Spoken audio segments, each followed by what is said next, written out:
உடல்நலம் வெகுவாக பாதிக்கப்பட்டு மருத்துவமனையில் அனுமதிக்கப்பட்டிருக்கிறார். அவருடைய நிலைமை மிகவும் மோசமடைந்து வருகிறது என்ற தகவல் கேட்டு டெல்லியிலிருந்து இரவோடு இரவாக புறப்பட்டு இன்று அதிகாலை நான் சென்னைக்கு வந்தேன். அவரை மருத்துவமனையில் பார்த்தேன். அவருக்கு மருத்துவர்கள் சிகிச்சை அளித்து வருகிறார்கள்.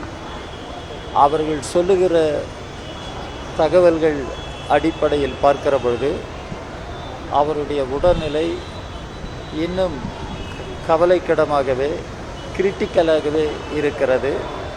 ஆனால் மருத்துவர்கள் தங்களுடைய முயற்சிகளை மேற்கொண்டு வருகிறார்கள். இன்றைக்கு இந்தியாவில் எங்களுடைய கட்சியில் இருக்கிற மூத்த தலைவர் தோழர் நல்லக்கண்ணு அவர்கள்தான்.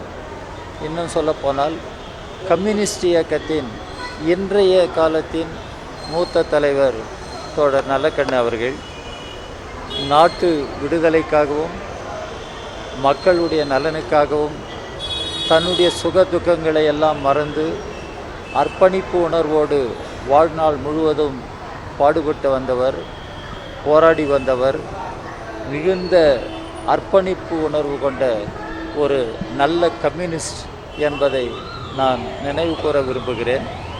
அவர் உடல்நலம் கவலைக்கிடமாக இருந்த போதிலும் அவர் நலம் பெற வேண்டும் என்று நான் மருத்துவர்களிடம் சொல்லியிருக்கிறேன்.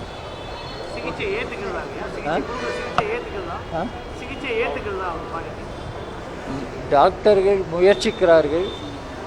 அவருடைய வயது பல்வேறு காரணங்களால் அதை எப்படி அவர் சிகிச்சையை ஏற்றுக்கொள்கிறார் என்பதை பொறுத்திருந்து பார்க்க வேண்டும். ஆனால் பின்னடைவு ஏற்பட்டிருக்கிறது.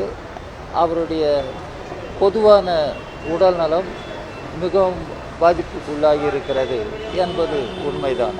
ஆனால் மருத்துவர்கள் முயற்சிகளை மேற்கொண்டு வருகிறார்.